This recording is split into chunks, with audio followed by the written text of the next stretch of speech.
नमस्कार, जय हिंद साथियों। मैं रोहित पटेल आज़ाद एक बार फिर स्वागत करता हूं आपके अपने यूट्यूब चैनल प्रहार डिफेंस एकेडमी उज्जैन में। साथियों, आज का वीडियो होने वाला है आपके लिए बहुत ही खास, इसलिए वीडियो को आप लास्ट तक देखना। और यदि आप चैनल पर नए हैं तो चैनल को सब्सक्राइब करना और बेल आइकन दबाना बिल्कुल ही ना भूलना, जिससे आपको आने वाले हमारे नेक्स्ट वीडियो जल्दी से आप तक पहुँच जाए। साथियों, आपने 2 महीने से कहीं ना कहीं यूट्यूब पे बहुत सारी चैनलों पे आपने देखा होगा कि टूर ऑफ ड्यूटी को लेके कहीं ना कहीं या तो भ्रामक प्रचार या फिर कहीं ना कहीं अपने अनुभव के अनुसार आपको समझाइश दी होगी, जिससे कहीं ना कहीं तो किसी वीडियो में तो आपको इतना सारा भ्रमित कर दिया युवाओं को, जिससे युवाओं का डीमोटिवेशन हो रहा था। युवा को पता नहीं चल रहा था कि हम क्या करें। मैं 3 साल तो भर्ती नहीं आई उसमें हो गए, और 1 साल हमको तैयारी करते करते हो गए, मतलब 4 साल।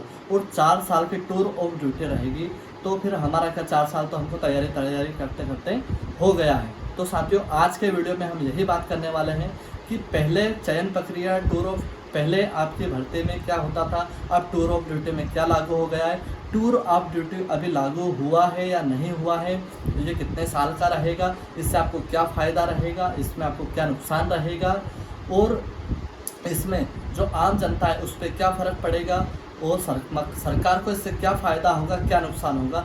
आइए इस वीडियो में हम बात टूर ऑफ ड्यूटी।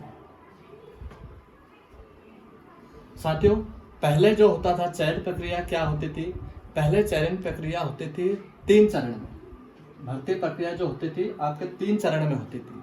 3 चरण में क्या क्या होता था, सबसे पहले आपका आ जाता था फिजिकल टेस्ट, फिर आपका मेडिकल हो जाता था, फिर आपकी एग्ज़ाम होती थी। आप क्या दोस्तों, आप भी कितने चरण में होगी, जो टूर ऑफ ड्यूटी है वो भी अभी भी आपके 3 चरण में ही होगी। पहला चरण होगा आपका फिजिकल का, फिर मेडिकल का, तीसरा आपका एग्ज़ाम का। तो साथियों, इसमें तो दोनों में कुछ अंतर है नहीं। आगे की बात कर लेते हैं। पहले क्या होता था कि जो आर्मी का जो भर्ती होता था उसमें आपका ट्रेनिंग 1 साल का होता था, लेकिन अब जो ट्रेनिंग है वो आपका 6 माह का होगा ओनली। आगे जो पहले आपका जो प्रमोशन होता था, जो आपकी रैंक बढ़ती थी, वो किस आधार पर रहती थी, आपका परफॉर्मेंस अच्छा होना चाहिए, आपका एग्ज़ाम टेस्ट वहाँ पे होता था, एग्ज़ाम टेस्ट आपका पास होना चाहिए था, जब जाके आप नायक, सूबेदार और आगे की जो पोस्ट है उसके लिए आप आगे बढ़ते थे। लेकिन इस बार क्या होगा, आपका परफॉर्मेंस अच्छा होगा तो आपको 4 साल के बाद में आगे जॉब करने का मौका मिलेगा। जॉब करने का मौका 5 साल भी हो सकता है, 6 साल, 7 साल, 15 साल और 16 साल। वो आपके परफॉर्मेंस के आधार पे आगे बढ़ेगा। यदि आपका परफॉर्मेंस अच्छा नहीं है 4 साल में, तो आपको वहीं से घर भेज दिया जाएगा। साथियों, दूसरी चीज़, पहले 17 साल, पहले इसकी जो जॉब का जो ड्यूरेशन होता था वो होता था 17 साल।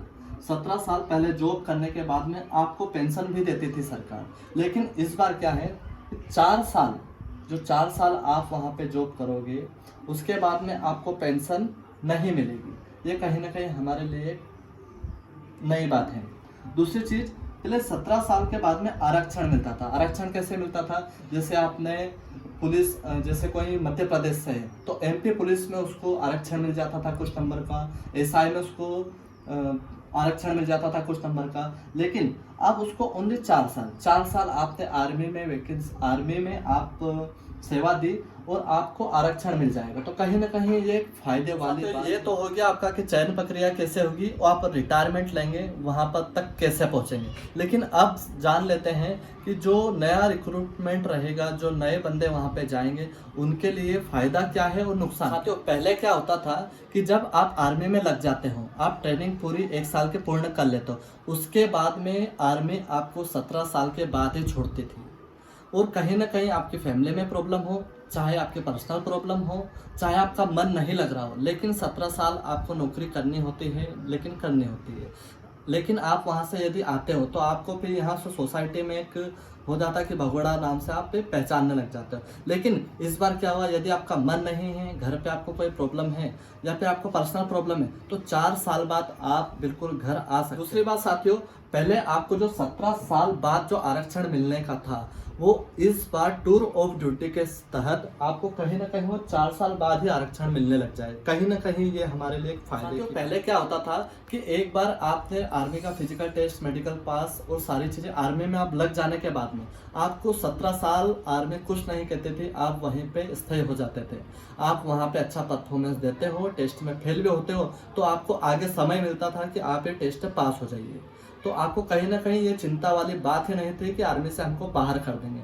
लेकिन साथियों, टूर ऑफ ड्यूटी में ये आपको टेंशन रहेगी कि मुझे 4 साल यदि मेरे अच्छे नहीं रहे, मैंने मेहनत नहीं की, आर्मी को फ़ायदा नहीं पहुंचाया, अच्छे से ड्यूटी नहीं की, तो 4 साल बाद आपको आर्मी घर भेज देगी।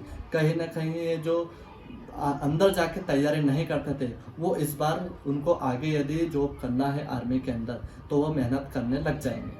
साथियों, इसमें हम सोचें कि अपनी जो जनरल सोसाइटी है, जो आम इंसान है, वहाँ पे क्या फ़र्क पड़ेगा। साथियों, आपने देखा होगा कि कोई आर्मी वाले, जैसे कि बैंक में ही आप चले जाओ, कोई आर्मी वाले वहाँ पे आ जाते थे तो अपना सीना एक गर्व से चौड़ा हो जाता था कि भाई आर्मी वाला बंदा है, डिसिप्लिन है। तो कहीं ना कहीं हम देखते हैं कि जो आर्मी वाले बंदे जब 4 साल ड्यूटी करके आएंगे तो कहीं ना कहीं यहाँ का माहौल डिसिप्लिन में रहेगा। कहीं ना कहीं वो जॉब करेंगे तो वहाँ पे भी एक डिसिप्लिन अपने अंदर और अपने बाहर डिसिप्लिन का माहौल बनाने की कोशिश करेंगे। तो अब बात कर लेते हैं कि जो गवर्नमेंट है उसको इससे क्या फ़ायदा है, क्या नुकसान है। साथियों, पहली चीज़ तो अपने जो आर्मी है वो एकदम यंग रहेगी। जो चीज़ सरकार को पेंशन नहीं देना पड़ेगी, जो पेंशन का खर्चा है वो अपने इम्प्रूवमेंट, जो अपने हथियार वगैरह है उनको खरीदने का जो फायदा सरकार का रहेगा वो ये रहेगा कि कहीं ना कहीं 17 साल जो आर्मी में सेवा दे रहा था एक बंदा, वो कहीं ना कहीं इस बार जो टूर ऑफ ड्यूटी के तहत कहीं ना कहीं 4 बंदे उसमें सेवा दे देंगे। तो कहीं ना कहीं ये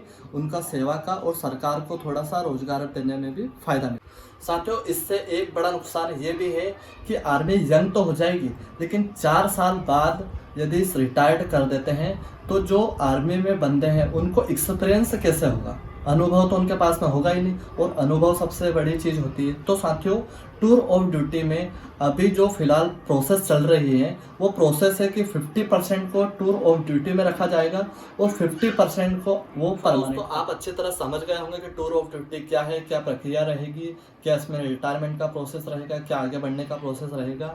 और इसी के साथ मैं आपको बता देना चाहता हूँ कि टूर ऑफ ड्यूटी को लेके अभी तक कोई ऑफिशियल स्टेटमेंट नहीं आया है। सो आप प्लीज़ अपनी जो तैयारी थी वो तैयारी कंटिन्यू रखिए और कहीं ना कहीं आप सफल होंगे। हमारी शुभकामनाएं आपके साथ में है। यदि आप चैनल पर नए हैं तो चैनल को सब्सक्राइब कीजिए। इसी के साथ जय हिंद, इंकलाब जिंदाबाद, भारत माता की जय।